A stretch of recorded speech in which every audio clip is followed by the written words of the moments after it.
The bone fragments emerged from the red South Dakota Earth-like accusations, each piece catching the morning light as FBI forensic anthropologist Dr. Sarah Crow Feather brushed away 48 years of accumulated silence with a soft bristled brush manufactured specifically for archaeological excavations. The fragment measured exactly 3.2 centimeters in length, its porous texture indicating it belonged to someone who had died young before the skull plates had fully fused. It was October 15, 2024, 6:47 a.m., according to her Casio Field Watch, and the sacred burial ground 3 miles northeast of Pine Ridge Village at coordinates 43.1456 degrees north, 102.5398 degrees west, had finally begun yielding its secrets to the sensors and AMP, software noggin 250 MHz ground-penetrating radar system that hadn't existed when 12-year-old Joseph Running Bear and his 8-year-old sister Marie. The excavation site sprawled across a depression in the Badlands that locals called Wichahapimacoche Star Ground, for the way quartz crystals scattered through the soil caught moonlight on clear nights. Sarah's breath formed white clouds in the 17-degree air as she documented the find with a Canon EOS R5 camera equipped with a macro lens, each photograph tagged with GPS coordinates from her Garmin eTrex 32X unit. The FBI's evidence response team had established a grid system using orange surveyor's flags spaced at precise 1-meter intervals, transforming the sacred space into a methodical crime scene that felt both reverent and clinical. Sarah's double-layered nitrile gloves, first a pair of purple halyard surgical gloves, then clear Kimtech Science over them, trembled slightly as she photographed the small skull fragment with its ruler scale and evidence placard number 47A. The forensic anthropology field kit spread beside her contained Marshalltown archaeological trowels, natural boar hair brushes, wooden tongue depressors for delicate work, and manila evidence envelopes pre-labeled with chain of custody forms. Her field notebook, a Write in the Rain waterproof model, already contained 16 pages of precise measurements, soil descriptions, and detailed sketches of bone positioning. The FBI's evidence response team had been excavating this remote corner of the Pine Ridge Indian Reservation for 6 days now, working 12-hour shifts under portable LED light towers that hummed constantly and cast harsh shadows across the dig site, following a tip from an elderly tribal elder whose deathbed confession had shattered decades of enforced silence that had settled over this tragedy like winter snow. Around her, the South Dakota wind carried the medicinal scent of wild sage, mixed with bergamot and prairie rose hips, mingling with the antiseptic smell of Tyvek crime scene preservatives, the metallic tang of disturbed iron-rich soil, and the faint diesel exhaust from the generator powering their equipment. The nearest paved road lay 4 miles south Highway 18, where the children had begun their final walk accessible only by a rutted 2-track path that had torn the undercarriage of Agent Torino's bureau-issued Chevrolet Tahoe on their first day. The isolation that had once made this location ideal for concealing a crime now provided the privacy needed for a meticulous excavation that couldn't afford contamination or interruption. "We've got textile fibers here, grid square C-7, called Agent Mike Torino from the adjacent excavation unit, his voice carrying across the methodical dig site where 5 FBI technicians worked in carefully measured squares. Torino, a 14-year Bureau veteran who had worked mass casualty sites from 9/11 to Hurricane Katrina, crouched beside a concentration of what appeared to be denim fabric preserved in the alkaline soil. Blue denim, Cone Mills manufacturing based on the weave pattern, consistent with mid-1970s Wrangler or Lee production. Thread count indicates children sizing. The fibers clung to fragments of what the initial field assessment suggested was a child's rib cage, preserved by the unique microclimate of this sheltered depression where winter snow accumulated and spring runoff created temporary alkaline pools that had acted like a natural preservative for nearly 5 decades. The case had haunted the Pine Ridge Indian Reservation for nearly 5 decades, becoming woven into the oral history passed down through families like a wound that refused to heal, mentioned in whispers during winter storytelling sessions, and referenced obliquely in tribal council meetings when discussions turned to child safety. Sarah knew every detail by heart, had grown up 300 miles southeast in the Rosebud Sioux tribe, hearing fragments of the story from her grandmother, Winona Crowfeather, who belonged to the same Oglala clan as the Running Bear family, and had attended the original search parties that combed the frozen prairie in February 1976. 2 children had vanished during the height of the American Indian Movement's occupation of nearby Wounded Knee, when federal agents swarmed the reservation in numbers that hadn't been seen since the cavalry charges of the 1890s, and tensions between traditional Native Americans and the federally backed tribal government had reached a breaking point that threatened to tear the community apart.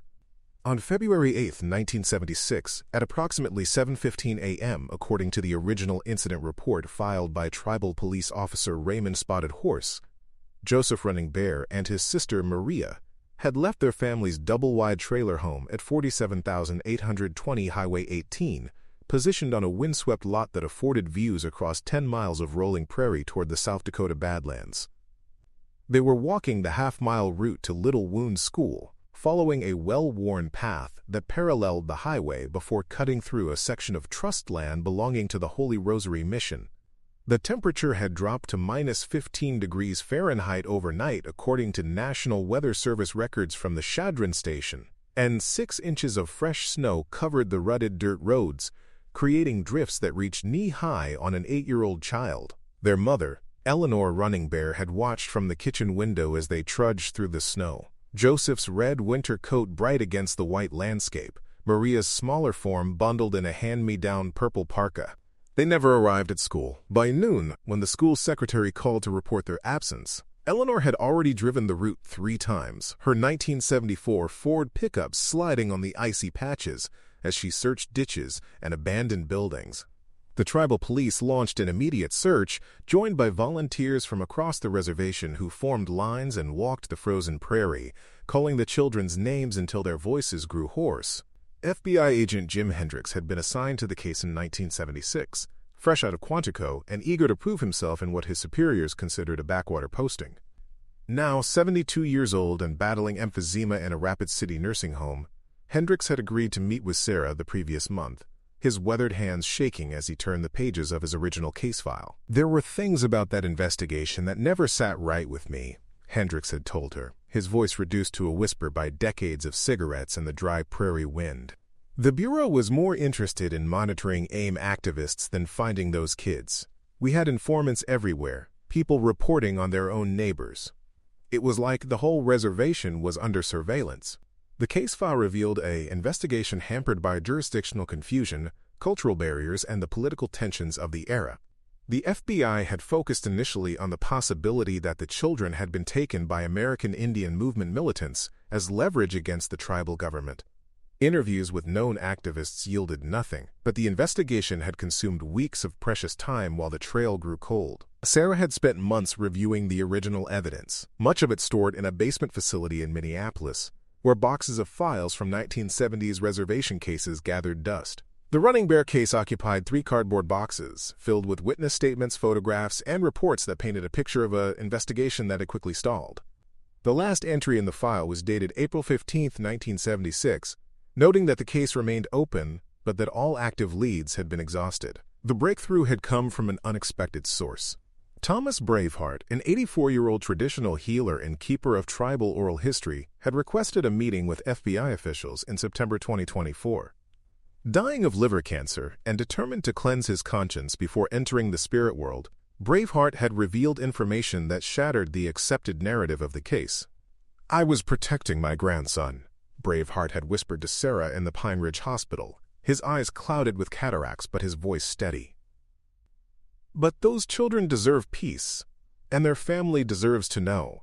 The spirits have been crying out for justice for 48 years. Braveheart's grandson, David Ironhorse, had been 17 years old in 1976 and struggling with alcohol addiction and the trauma of being sexually abused at the Carlisle Indian Industrial School. According to his grandfather's account, David had been drinking heavily on the morning of February 8th when he encountered the Running Bear children on their walk to school.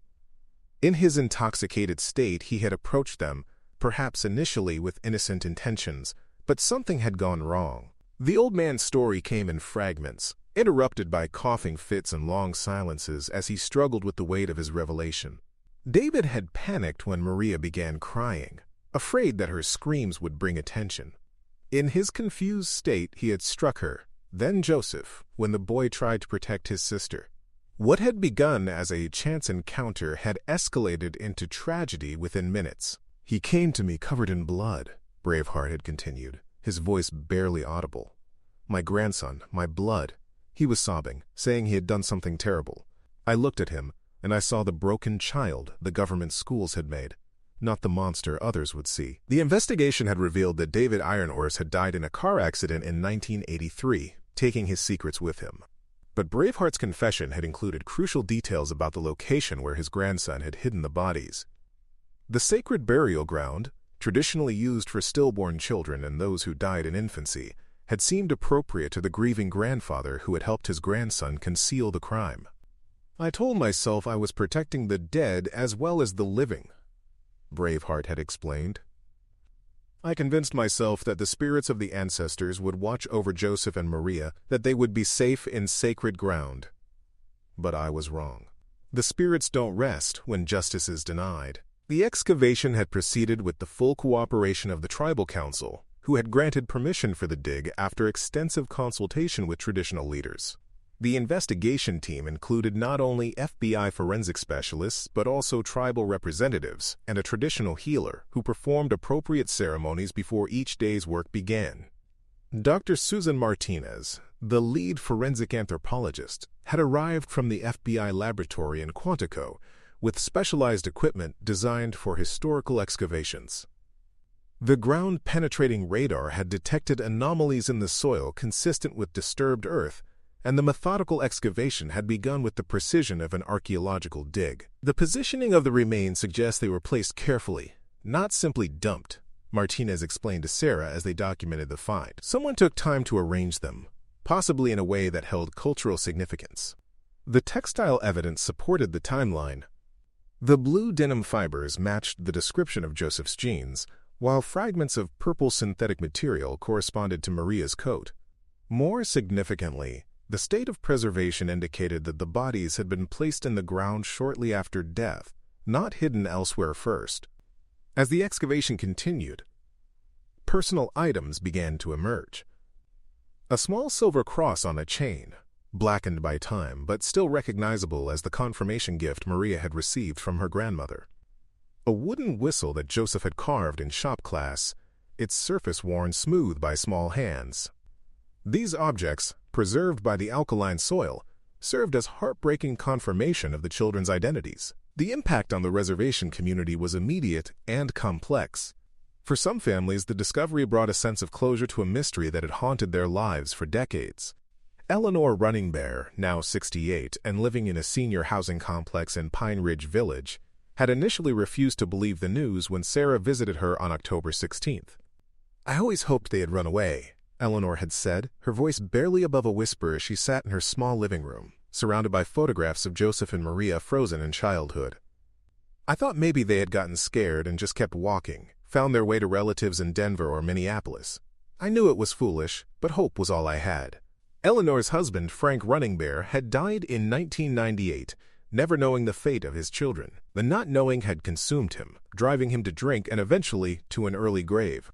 Their marriage had not survived the stress of the disappearance, and Eleanor had raised their two younger children alone, always watching for signs that someone might take them too. "Frank would drive the back roads every weekend for years," Eleanor continued, her hands folding and unfolding a tissue. "He'd stop at every abandoned building, every culvert, every place where children might hide or be hidden. He wore out 3 pickup trucks looking for them." The psychological impact extended beyond the immediate family. Dr. Patricia Crow Dog, a clinical psychologist who had been treating trauma survivors on the reservation for over 20 years, explained the complex emotions that the discovery had triggered throughout the community. "This has reopened wounds that never properly healed," Dr. Crow Dog explained during an interview at the Pine Ridge Health Service facility. "For many people, the disappearance of Joseph and Maria represented all the losses our community has endured. The children taken to boarding schools, the families broken by poverty and addiction, the sense that we couldn't protect our own." The revelation about David Ironhorse had created additional complications. His surviving family members, including 2 adult children and several grandchildren, found themselves grappling with the knowledge that their loved one had been responsible for the tragedy. The stigma of association with such a crime carried particular weight in a close-knit community, where family reputations could span generations. Agnes Ironhorse, David's daughter, had been 8 years old when her father died in 1983. Now 49, and working as a school counselor in Pine Ridge, she struggled to reconcile the man she remembered with the perpetrator described in her great-grandfather's confession. "My father was gentle with me," Agnes told Sarah during a difficult interview at the tribal offices. "He read me stories, taught me to braid my hair, took me fishing at the creek behind our house. I can't make sense of how the same hands that braided my hair could have hurt those children." The investigation had revealed that David Ironhorse's troubled history was typical of many Native American men of his generation. Born in 1959, he had been forcibly removed from his family at age 6 to attend the Carlisle Indian Industrial School in Pennsylvania, where physical and sexual abuse were commonplace. The school's motto, "Kill the Indian, save the man," had been implemented through systematic cultural destruction and institutionalized violence. Records obtained from the National Archives showed that David had been sexually abused by a dormitory supervisor during his 3 years at Carlisle, an experience that had left him with severe psychological trauma. When he returned to Pine Ridge at age 9, he was no longer fluent in Lakota and struggled to reconnect with his family and cultural traditions. "The boarding schools created generations of broken people," explained Dr. Maria Bravebird, a historian specializing in Indian education policy. "Children like David were systematically traumatized, then returned to communities that had no framework for understanding or treating psychological damage. The abuse became a cycle that passed from generation to generation." The forensic evidence continued to emerge as the excavation progressed. Dental records obtained from the Indian Health Service confirmed the identities of both children, while examination of the skeletal remains revealed the cause of death. Both Joseph and Maria had suffered blunt force trauma to the head, consistent with being struck by a heavy object. The positioning of the bodies suggested that they had been placed in the ground with some care, wrapped in what appeared to be a traditional burial blanket. Carbon dating of organic materials found with the remains confirmed that they had been interred in early 1976, consistent with the timeline of their disappearance. The investigation also revealed evidence of the makeshift ceremony that Thomas Braveheart had performed when helping his grandson conceal the bodies. Sage and sweetgrass had been scattered around the burial site, and a small medicine bag containing tobacco and other sacred items had been placed between the two children. Even in his effort to hide the crime, Thomas was trying to honor the spirits, explained Joseph Horn, a traditional healer who had been consulted about the cultural implications of the burial. He was torn between protecting his grandson and respecting the sacred laws of our people. It was an impossible situation that created spiritual conflict that lasted for decades. The legal implications of the case were limited by the passage of time and the death of the perpetrator. The FBI officially closed the investigation on November 1, 2024, with a finding that David Ironhorse had been responsible for the deaths of Joseph and Maria Running Bear. No charges could be filed due to his death 41 years earlier. However, the case had broader implications for how historical crimes on reservations were investigated and prosecuted. The FBI had committed to reviewing similar cold cases from the 1970s, when political tensions and jurisdictional confusion had hampered many investigations involving Native American victims. This case represents a failure of the system that existed in 1976. FBI Special Agent in Charge Rebecca Martinez told reporters during a press conference in Rapid City, "The Bureau was distracted by political surveillance and failed to adequately investigate the disappearance of 2 children. We cannot change the past, but we can learn from it and do better in the future." The discovery had also prompted discussions about improving resources for missing persons investigations on reservations. The National Indigenous Women's Resource Center had documented hundreds of cases of missing Native American children whose disappearances had received minimal attention from law enforcement. Joseph and Maria Running Bear finally have justice, but there are many more families still waiting for answers, said Linda Black Elk, an activist who had worked on missing persons cases for over a decade. This case shows that persistence and community pressure can eventually overcome official indifference, but it shouldn't take 48 years. The healing process for the Running Bear family and the broader community would be long and complex. Eleanor Running Bear had requested that her children be reinterred in the Pine Ridge Cemetery, where she and her husband had reserved plots decades earlier. The ceremony, conducted according to traditional Lakota customs, was attended by hundreds of community members who had never forgotten the two children who had vanished on their way to school. "It's not closure," Eleanor explained to Sarah as they stood beside the fresh graves on a crisp November morning. "You don't get closure from something like this. But it's completion. The circle is closed and my children can finally rest." The investigation had also revealed the broader context of trauma and loss that had shaped the Pine Ridge community in the 1970s. The American Indian movement's occupation of nearby Wounded Knee had created a climate of fear and suspicion that had affected everyone on the reservation. Families had been forced to choose sides, and the resulting divisions had persisted for decades. The disappearance of Joseph and Maria happened during one of the most difficult periods in our recent history, explained tribal historian Albert Two Bulls. "Our people were fighting for survival, for the right to practice our culture and govern ourselves. In that chaos, 2 children were lost, and we failed to protect them." The case had also highlighted the ongoing challenges facing Native American communities in dealing with trauma and mental health issues. The suicide rate among young Native Americans remained among the highest in the nation, and substance abuse continued to devastate families across the reservation. Dr. Crow Dog had been working with Thomas Braveheart's family to address the psychological impact of his deathbed confession.